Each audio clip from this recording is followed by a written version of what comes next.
Hi, it's Craig Fisher. This is the Hiring Humans podcast.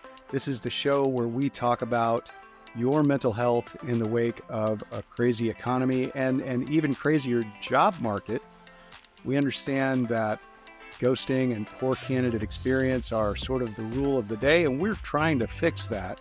This is one chill pill of a job seeker podcast. I'm joined today, as always, by Megan McCarthy and Carrie Cochran. And we have a special guest today, Samantha Chavot. And she is a job search expert and helps both job seekers and employers get it right. So I'll start with you, Megan and Carrie. How's everything going? And then we'll ask Samantha to tell us about herself. Good. I'm really looking forward to having Samantha on. I've known her for several years now in the Wilmington, North Carolina area. She's an HR expert and really helps hiring managers and employers with being compliant and all things that we're going to be talking about today. So I'm really looking forward to having her on and hearing her insights as we go through this crazy market of ours. Crazy market it is indeed. And this week I'm traveling and I'm putting face-to-face connections to work again. And anytime you can do that, there's just no replacement for that. So connecting with people in the industry and people in your circle of friends, it's just so important when you're going through a job search, and having that support and just people to run ideas off of. And so that's what I'm doing this week. Super excited about that. And great to have Samantha here as well and hear lots of her insights. All right. Fantastic. Well, Samantha, tell us about your background, and then we'd love to get into it with you about what's appropriate for employers in this specific time in the world. Yeah. And generally, what's right and what's wrong. Yeah, no, thank you so much for having me. My name's Samantha.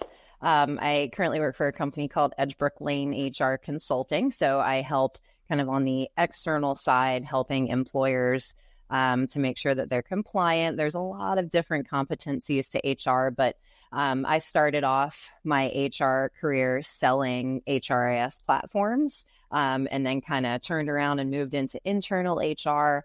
I've got a lot of experience in the trades. One of my most recent roles was overseeing about 800 HVAC, plumbing, and electric technicians. So as an HR department of one, which I'm hoping a lot of people who listen to this podcast can relate to, because we see that a lot, the HR department of one that just should not be one person. So I can definitely speak to that. But just moved from Chapel Hill, North Carolina to Wilmington in 2020. That's when I met Megan, joined the Veteran Business Collective, which she and I are both members of. And we really, really love helping as many people in that group as we can. It's a really cool community. So that kind of brings me to here, but very excited to be here and, try to provide as much knowledge and education as I can. I love it. So I work with a little bit of an interesting group here in the Dallas-Fort Worth area called Meet the Recruiters. And it's an event that we put on a semi-regular basis for job seekers to come meet with tech recruiters. And so this is kind of specifically a tech community, although a little bit of everyone shows up. But this one was special. We had a bigger venue this time, and we had 350 job seekers register for this event, which I got to go give a keynote sort of inspirational kickoff for. And one of the things that I suggested to job seekers is don't take it for granted that the job description that you're reading is accurate. And also that the employer that you're sending a job application to is going to see it. So, and there are many reasons for this, but Samantha, so what are the do's and don'ts of an accurate job description? And I think we're seeing a lot of risk issues with, EOC language lacking in a lot of these job descriptions. Yeah, it's a great question. And, we've got job postings and then we have job descriptions, which are a little bit different. For job postings, one thing that I would really want to make sure to point out is be very careful that you're not using what could be interpreted as discriminatory language, right? So if you're a moving company and you say, we're looking for young, strong people, careful, right? Because that could very much be a red flag for like age discrimination. So just being careful with the language that you're using there. And then for job descriptions, really, really, first of all, making sure that you're connecting with someone who is in HR who can guide you through this stuff. There's a lot of great technology out there as well. But when it comes to the job description itself, we really want to make sure that you've got the job title, that job title is accurate, right? Sometimes we see employers getting really excited and trying to be super creative to make it sound a certain kind of way. Stick with your regular job titles. If they are an associate, they're an associate. If they're a manager, they're a manager. So being very, very clear about that. What is the purpose of the job? Why is that candidate here? What are the duties and responsibilities? And that's where I see a lot of, they're just going to answer the phone, whatever. Like, really, really got to drill down and think more, bullet points. What truly are the duties and responsibilities of this person day to day, week to week, quarter to quarter? So we want to be very, very clear on that. And if you read a job description that's, the job duties are one or two things, I might be a little cautious about that, or at least ask the recruiter to maybe expound upon that a little bit. Qualifications, if you are requiring that they have a high school degree or something like that, just what are those qualifications? And if you are requiring that you want someone with all kinds of experience and this degree and that certification, whatever, and then you want to pay them $17 an hour, really, really got to do your research as the employer to what is accurate pay for this type of position, right? Working conditions, we want to make sure that those are on there. Again, as an employer, you have to accurately reflect what this job is.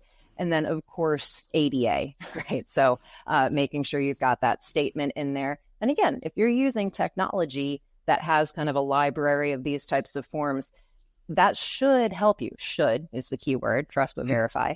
But from an, if we're speaking to employers right now, I would say, please be so careful and so clear on what it is that the job is. And then job seekers as well.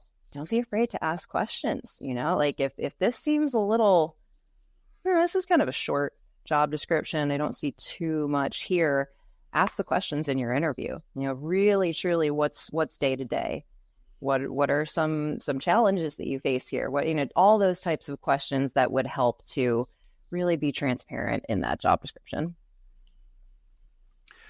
Yeah, I think transparency is really key. I think that one of the things that employers get wrong sometimes is that they're not really being honest about what that job looks like on a day-to-day basis. And that's something job seekers really want to hear. Yeah, they're just trying to get, again, speaking from the trades, right? We would hire incredible HVAC technicians, highly trained, really, really just very in tune with what they do. Nobody else could do it. And I know you want to hire them and it's so exciting. But if you're going to put out there that you're doing a $5,000 sign-on bonus, for example, that will catch someone's attention really quickly and might cause them to want to leave their current HVAC company, for example, and move to yours. But think about the message that you're sending. If that $5,000 sign-on bonus is actually cut up into 4 quarters and you don't get it on the first day that you come to work at that job, make that clear, right? So a lot of times we want to entice people and it's exciting and gosh, I got to hire someone and man, we are really low staffed right now. Got to get it done. Got to get it. And then we move way too fast and we end up hiring someone and it's like, oh, goodness gracious, this was not the same person that I interviewed. It's not their fault. we didn't get deep enough in asking questions and interviewing and doing that whole process. It's the title of this podcast, Hiring Humans. We need to treat them like humans and not withhold information from them. That also kind of leads into, as HR professionals, we have to have a lot of uncomfortable conversations. If there are parts of the job that you are advertising that maybe aren't super glamorous and fun, and that's probably every job, you gotta list that stuff there, right? Like, this is the reality of what this job is. This is what I'm paying you to do. So would you rather be transparent up front and, make sure that everything is laid out on the table, or reactively now are you having to backtrack and backpedal and try to explain to your employee, oh, well, that's, we talked about that. Yeah. So it's interesting. Carrie and Megan and I have all worked on some projects for some, logistics or warehouse type organizations where a sign-on bonus might be one thing at the office that is publishing the job description, but it might be totally different in another state. But they don't change the job description, right? And they don't change the requirements of how you get that bonus or how it's paid out. And so it's not transparent. And it's not necessarily because they're trying to do a bad job. Like you say, they're just trying for speed. And there's not anyone checking is part of that problem. So how do hiring managers balance speed and quality, trying to go through this process? It's a great question, right? We all want to move very quickly. Gosh knows we are in the age of instant gratification and doing things really fast, and AI and all of this stuff. Training is a huge piece of that answer. A lot of times we see a manager gets moved into a managerial position because they've been there for a while and they were doing well in their other position. Now they're promoted up to management and they're in charge of hiring people. Have they had any training on what interview questions to not ask, right? Have they had any training on what does the cadence of an actual interview look like? What's that whole talent process? Where does the handoff happen? So training is a big piece of it.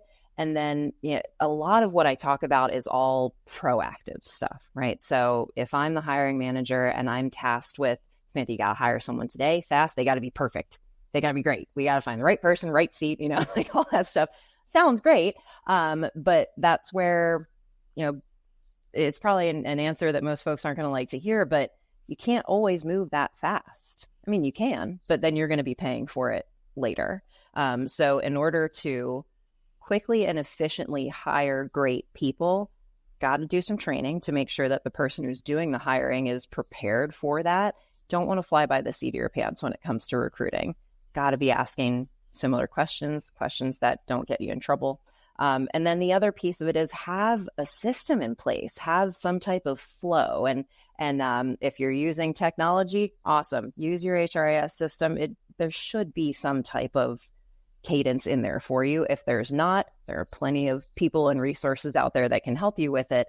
But having a process is really going to help with your speed. So imagine, if I'm interviewing you, Craig, and I'm just writing notes down and kind of thinking of random questions and, oh, this feels fun and we're having a good conversation. And then I have another candidate who's maybe 2 minutes late on their interview because they got in a car accident that was totally out of their control. And now I'm like, without even knowing, subconsciously, I'm a little bit biased towards them. And now I'm not going to ask the same questions. I'm going to try to figure out, well, what's wrong with them? And it's not going to feel like a very good interview. So asking the same questions, following a process, having somebody check your work kind of on the back, having that third party kind of poke in, just making sure everything's kosher and we're doing this the right way. That would be, how I would answer that in terms of, I know we all want to move really, really fast, but just taking a pause to make sure you've got a process in place and that process can be repeated for every single person that you're interviewing. So I love that you mentioned that technology can help. Some, like you say, applicant tracking systems have some of this built in. A lot of them are now connecting to bolt-on technologies that help with this. Our friends at Hone It do a really interesting job of recording candidate interviews and giving you a score on how you're doing with regards to bias in the interview or being consistent with questions. And so I really like tools like this that use a little bit of automation and AI and a little bit of smart scoring to help you be, better across the board. And this doesn't take the place of training, right? Because like you say, hiring managers are a myth. There's no such thing as a hiring manager. There's no one that comes out of college with a degree in hiring and management. In management classes, they don't teach you anything about hiring. And in fact, there's no college course that does. So there's a whole lot of merit to that. I was just in a meeting yesterday with an interesting tech company called Connect, and I think it's CNECT. And their platform removes the entire first round of interviews by allowing a candidate to build a profile specifically for a job and then record a first impression video. So you can, right, they get to take their time. Doesn't matter if they're late. There's that whole first effort where job seekers are really inconsistent about how they show up, can be sort of, smoothed over across the board. And it also gives the hiring manager a little bit of time to take their time with their response and reaction.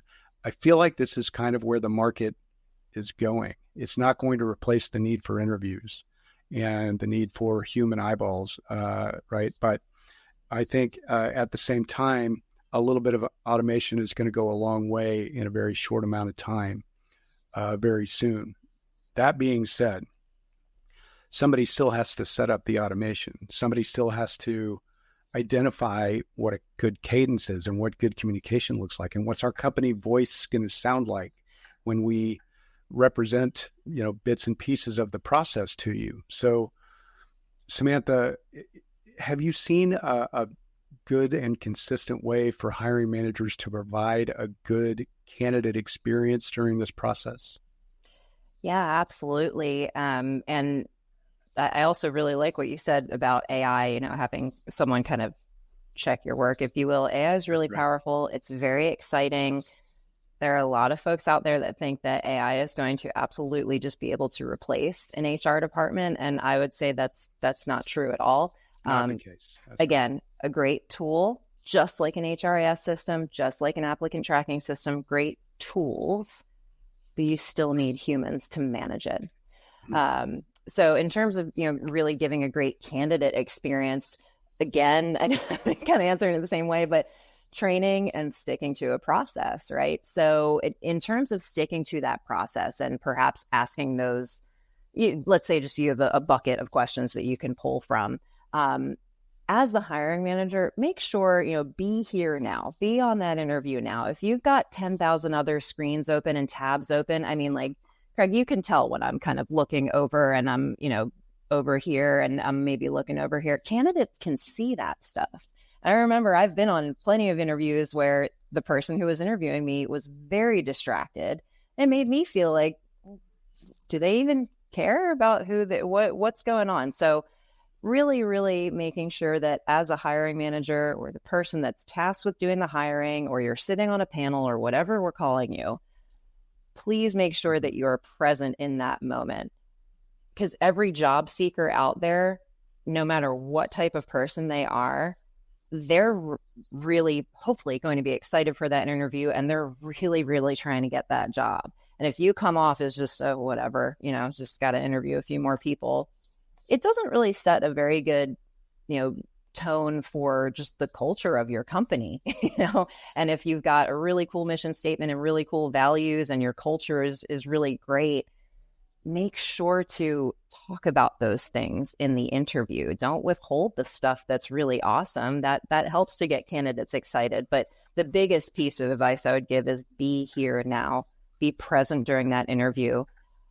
I used to interview people all the time, and it would be a whole day, and that is really exhausting. I know you're just sitting there asking questions. No, you're having to absorb, you're having to read body language, you're doing a lot. It's exhausting. So give yourself time in between interviews. stack your day appropriately and really be present in that moment when you're interviewing that candidate. Yeah, if you're doing it right, one interview is exhausting. Absolutely. Yes, that's a really, really great point. Really great point.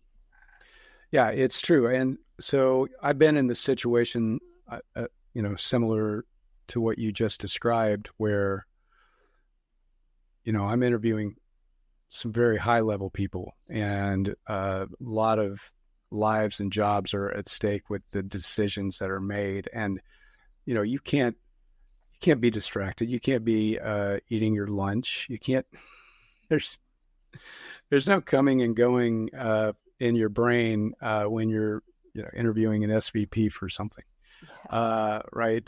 You've got to be dialed in. First of all, you're right. It's an instant turnoff to the candidate.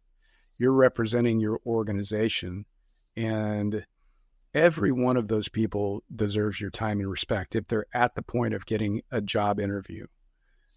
So at that point, you eventually have to rely on some other tools and techniques to determine proper fit. So that kind of brings me to my next question.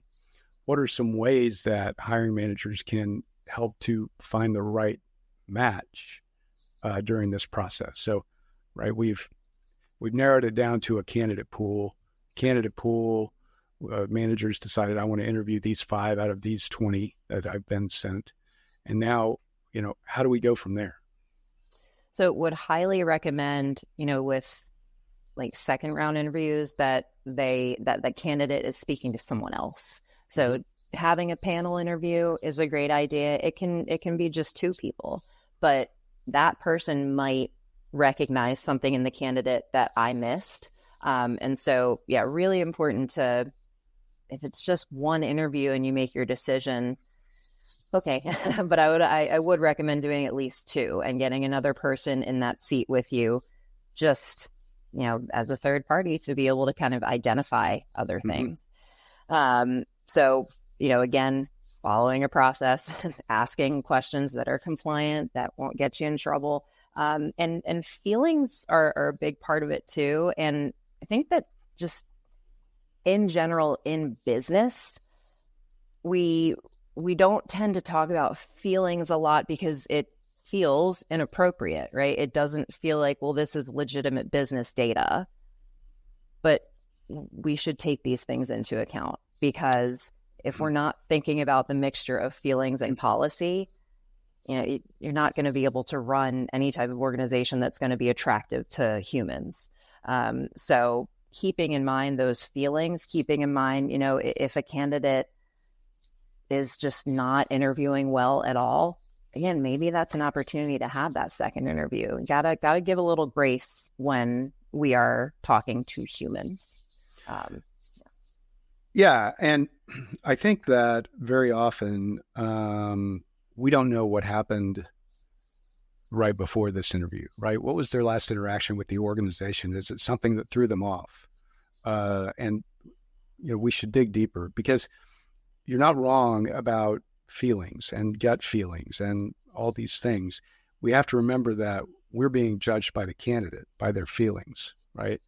And if we're not listening to our hearts and our minds and our guts at the same time as we're doing an interview, yes, it would be great to say we can completely rely on assessments and rigid answers to rigid questions, but that's just not real. Now, at the same time, we can't also say, I really like this person. This is a person I'd like to go out drinking with. That's who I want to hire. So that's what I see all the time, though. And it's unfortunate, but I think the reason that happens is because it's a comfort thing, right? Oh, this is easy. I feel comfortable with this person as a friend. Why shouldn't we, keep it going? Be friendly with your employees. Don't be friends with them. If you own a restaurant, I can't tell you how many restaurants I've seen fail that the owner was the one drinking at his own bar and hanging out with his own employees after hours and stuff. It's just not a smart idea. You have to remember that you are running a business. You're running a business. Yeah. I'm a reformed retail business owner, and I can tell you that had I been overly good friends with my retail managers, it would have been very difficult to make some of the tough decisions that I had to make over time. Of course. Right. You mentioned something earlier about talking about your company's values and things like that during the interview. I've always recommended, and I'm going to ask Carrie and Megan to kind of jump into this part of the conversation with me. I've always recommended that you put your mission statement or your value statements right in your Glassdoor profile or your Indeed review employer profile section, because you spend money and time on those things for a reason.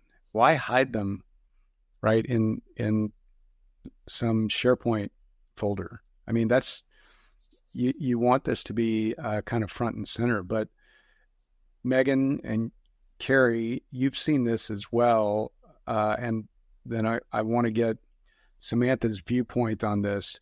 How do we and should we incorporate the employer value and employer branding into the interview process and the hiring process?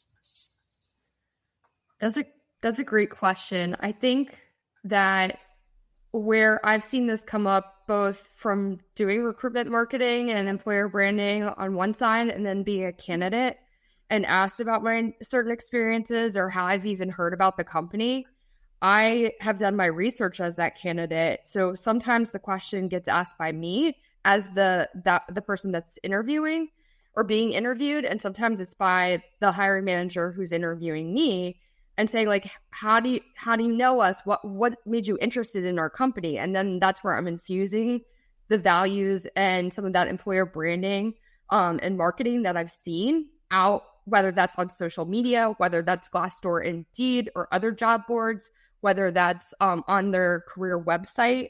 Some companies have fantastic career websites. I also am very biased in this, and I know you all would probably agree, including and fusing your employees into the culture without being overtly shoving it down people's throats that this is what we do and telling us, show us through your employees. I think that's what's really sold me, but having that as part of the interview process, whether you bring it up or the person that's interviewing you brings it up, I think is a really good opportunity. So, Samantha, I think you've seen a little of this as well. And Carrie, I'm going to want to get your feedback here too. Is there a part of sort of the research that an employer has done in order to present sort of the proper brand to the proper audience that should be incorporated into that interview process? I think it's super important to have, I mean, even before you open your doors of your business on day zero, day one, got to have a mission statement and values and actually get behind them. So it's, Enron, that was a long time ago, but their values that were posted on their wall were stuff like, excellence and whatever. And then we see what happened there. So making sure that as an employer that you are actually able to get behind your own values. And if you need to change them, then change them.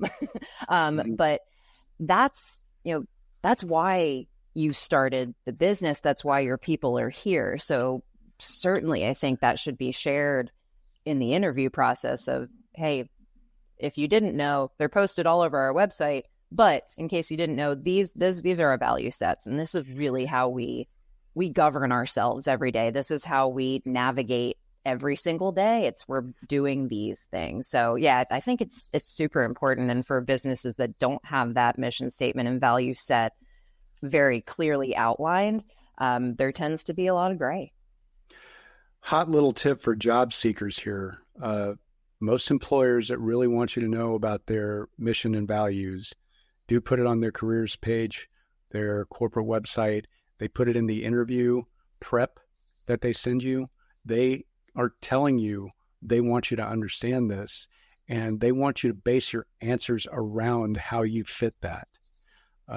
very often I see this overlooked. I mean, just radically and ignored as job seekers just trying to get through the next interview. But my gosh, if you speak to those things that they're hitting you over the head with,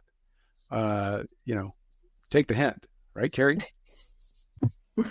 Exactly true. And I would say from an employer brand perspective, and Megan, Samantha, you've got great points there, and Greg as well, really looking at reduce, reuse, recycle, and going through and identifying every single piece of the candidate experience and what that journey looks like, mapping it out, and then infusing those values within every piece of that candidate experience so that it's easy for candidates to find. And when it comes to your process, like outlining that process for candidates and sending that, putting that externally wherever you can, and also educating them as soon as they start the process. This is what you can expect, because kindness is clarity, and clarity begets transparency in that process. And those are things that I see some companies do really well and others not so great at. So really identifying everything in that process and what it looks like, and then bringing those stories to life of your employees, and not necessarily calling out the value, the specific value, but more their story and how it relates. And you should be able to connect the dots if the story is written well. And, we do that for companies all the time and can help with that process. And Craig, if I may, just because you had mentioned, tips for job seekers. I've been in this seat, I was here recently, looking for a job. A lot of it comes down to relationships, right? Who knows who? It's all we hear that a lot. And it's extremely defeating to submit applications, submit your resume to hundreds of places only to get ghosted, right? Never hear anything back. Or you go through 6 rounds of interviews and then you still don't get the role.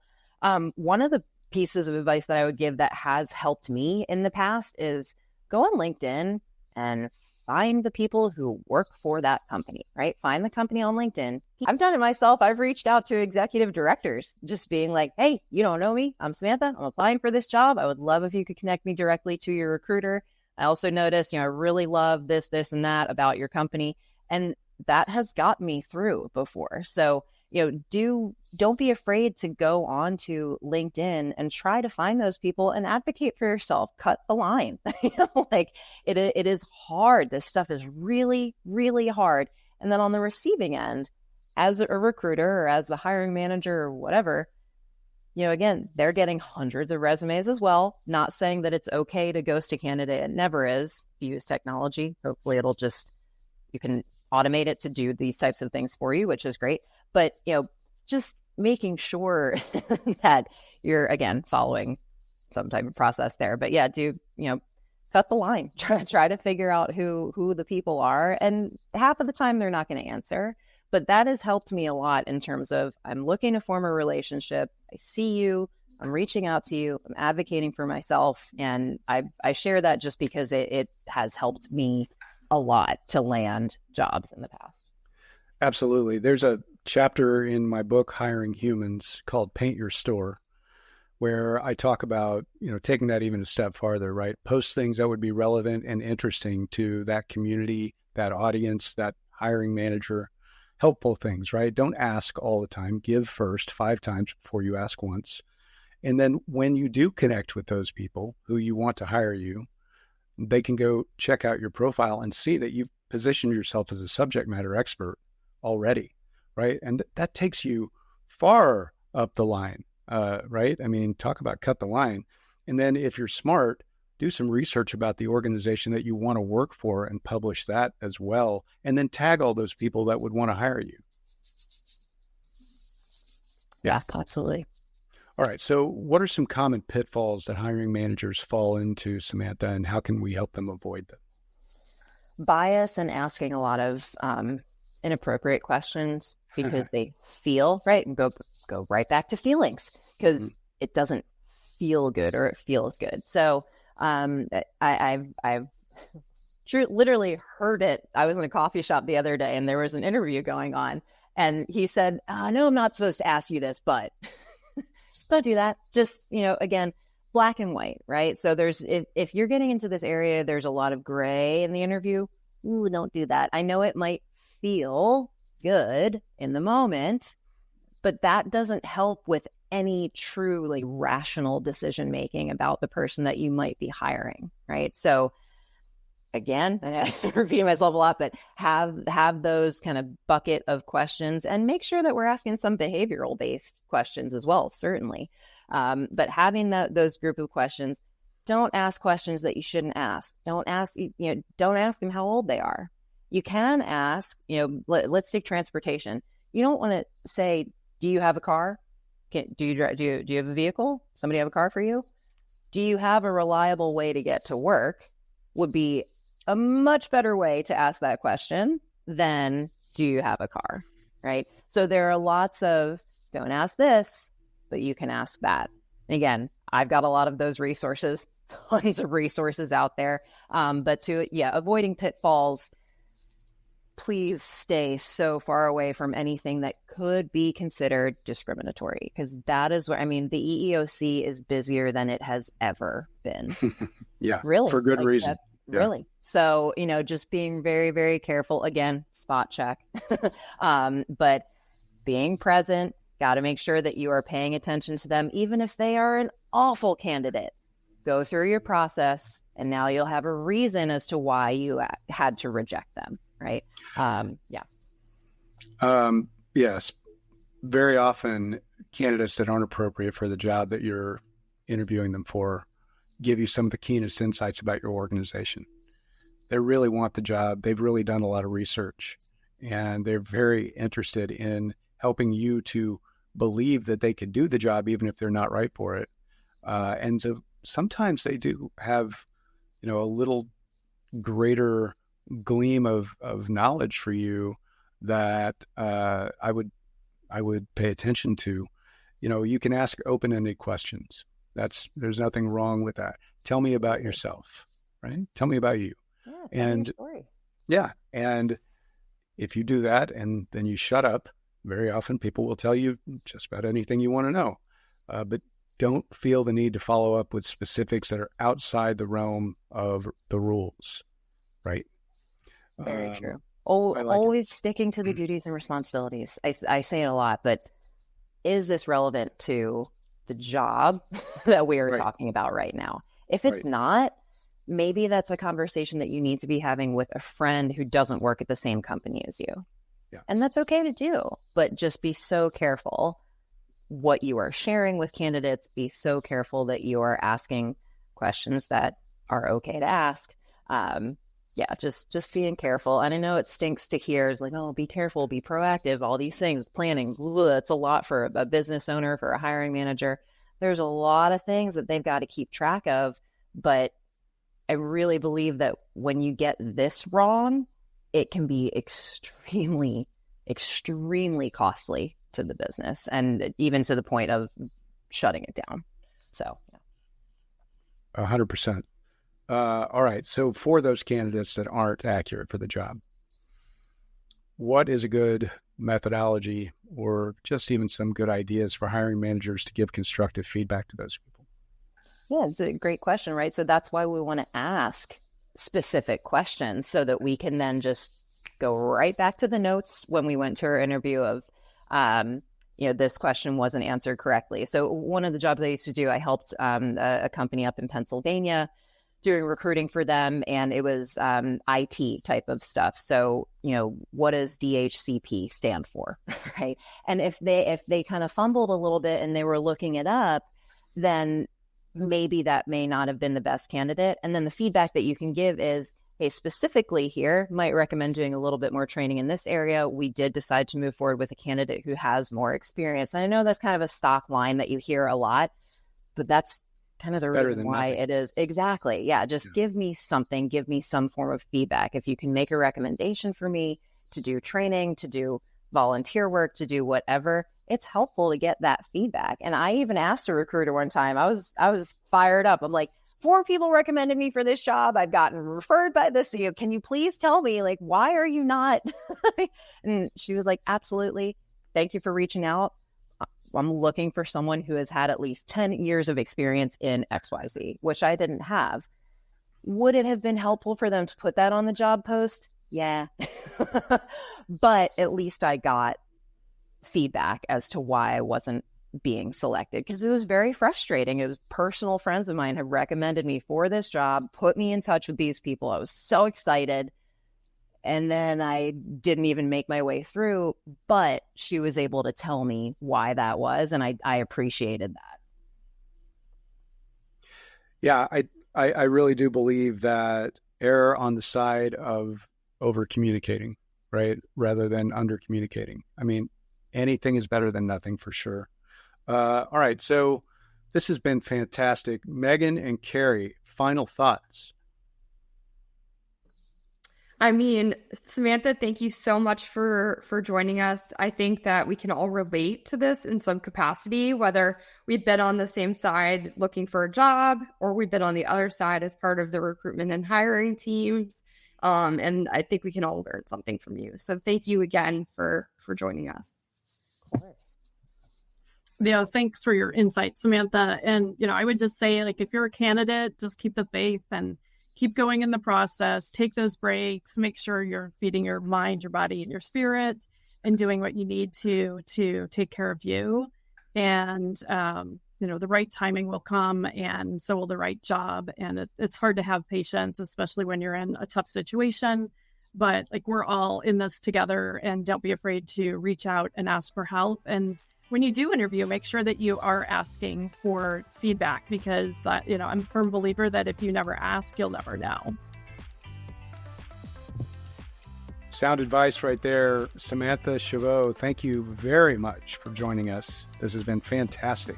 Thank you so much for having me. I think you guys are great. All right, everyone, thank you for joining us on the Hiring Humans podcast. Hopefully your sanity is a little closer to being in check, and we will see you next time. Thank you.